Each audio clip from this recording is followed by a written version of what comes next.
Since we last saw each other and you're on this couch, your world has gotten intense. This movie is incredible. Did y'all see it coming? Did you see it?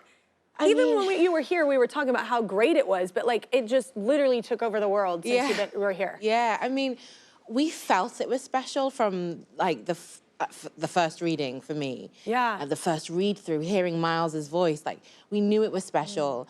But we would check in every so often going, do you think people will feel how we feel about this? This feels so incredibly like profound, the whole experience. Yeah. And then like you're in the bubble, so you don't know. Like, is it gonna be the same way outside the bubble? Right, Yeah. and because we're in this like juke joint the whole time, it feels like we're on stage and we have this family and we just kind of love each other and we love turning up to work every day. Like, I wonder if everyone's gonna feel how we feel about this. They do. And they did, they showed up. Yeah. Like, thank you guys so much. Like the audience just kept showing up. People have been like so many times. Yes. It's unreal. Yes, I haven't, in a while, I haven't seen anything like it that's hit that many different parts of my friend group as well. Yeah. But your mother really supported you, right? In acting, not all people have that at home, because it's a big dream and a lot of people want to sing, a lot of people want to act, a lot of people want to be in this industry. But she was pretty, from the jump, like on board, right? Yeah, I don't think she really knew, none of us really knew what I was getting myself in for, right? We just, I'm from a very academic household.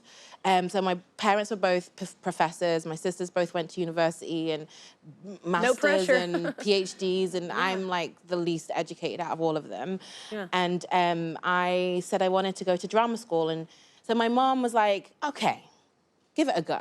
Like, I don't think she was like, "This is gonna be a career." She was like, "It's a bit, let her have some fun, let her explore." Yeah, which is the right thing to do. Let her be happy.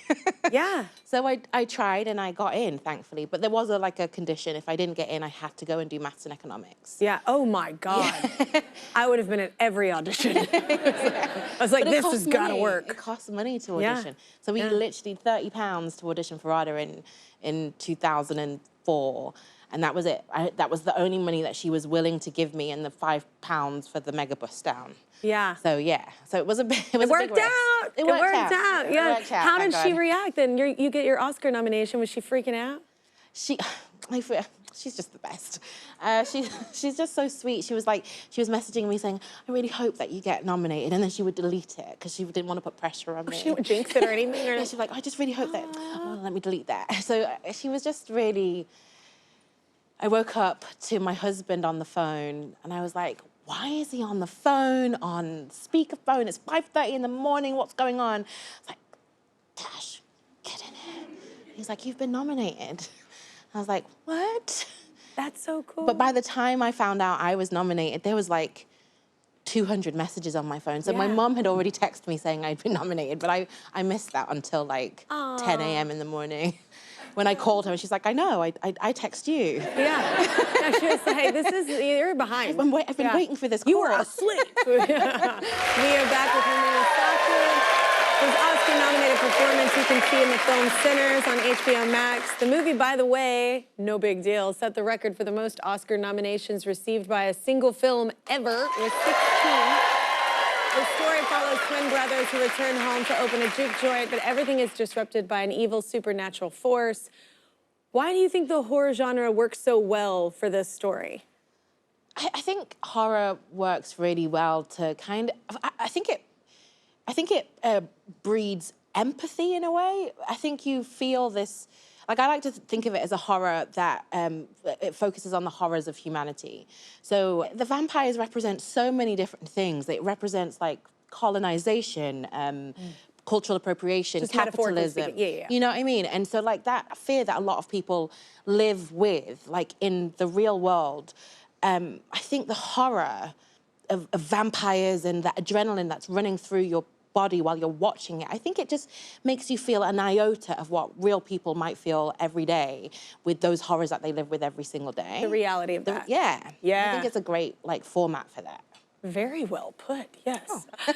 Music is a huge part of this film. So a huge part, that's my favorite part, obviously, I'm biased, but you kind of knew that before shooting, right? Even when the music has been present from the jump, right, from the get-go. Yeah, they played us a lot of the songs from, in the first read-through. Miles sang that I Lied to You song in the first read-through, and we were like, wait, these guys have been doing their work.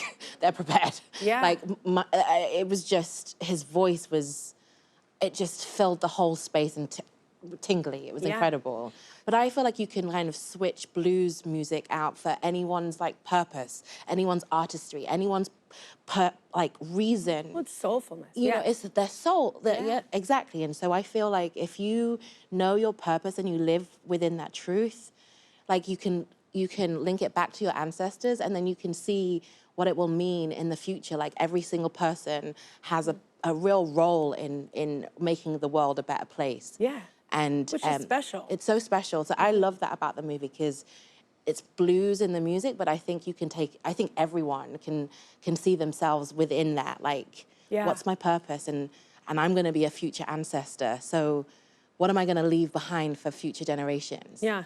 It's interesting too, because even people that I know that aren't very spiritual, if I have like blues vinyl on or something like that, like if I'm playing something, like it can make someone that doesn't believe, you know? Because it has like that potential, and if it's done well and if it's done right. It physically moves you, like the vibration is moving every cell in your body. Yeah, it's like you turn around and you go, what now? You're like, how do you feel now? Like it's like, it is a powerful thing. But I heard the tense scenes are sometimes the funniest to shoot. Yeah. Like the ones that are the most serious. Yeah. Did you break? Did y'all laugh? Oh my gosh, all the time. I'm the worst. I mean, I think every single like super tense scene, like even that scene, because like after, you know, at one point Stack runs out and knocks the door down, and Sammy is underneath it. Yeah. I mean, it's just hilarious. Yeah. This poor boy is getting knocked down by a stunt guy like every single day with this. Yeah. Me and Michael are just like.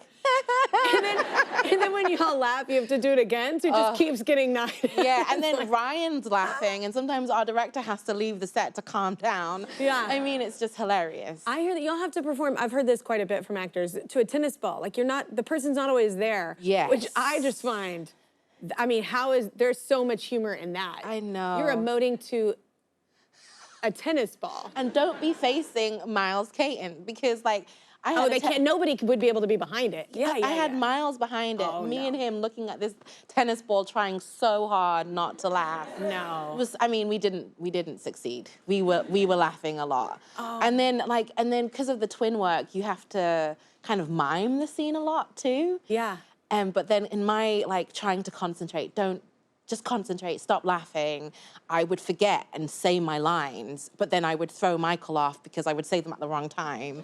And I mean, it was just a mess. What was that like? Because he kept switching characters. Like, what was that like?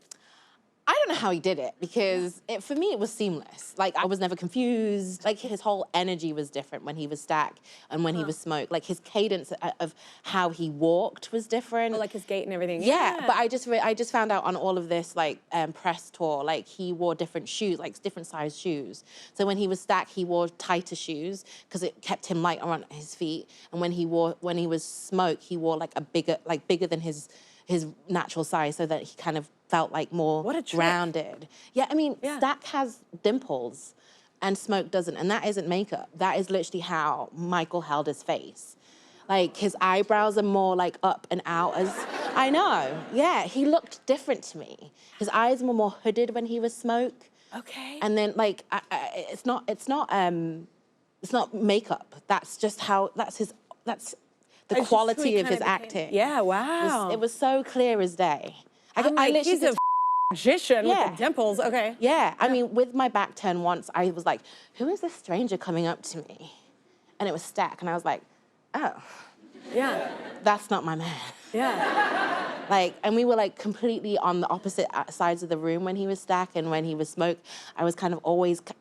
That's so funny, because people generally do have not to get hippy-dippy, but I do feel like people have a certain energy about them when they enter a room. It can either be life-sucking or it can give life, right? Yeah. Like people have, you know, different energies. That's incredible. It was incredible. Wow. Yeah. Oh, okay, we need another break. Everybody give it up for Wunmi Mosaku. Congratulations on everything.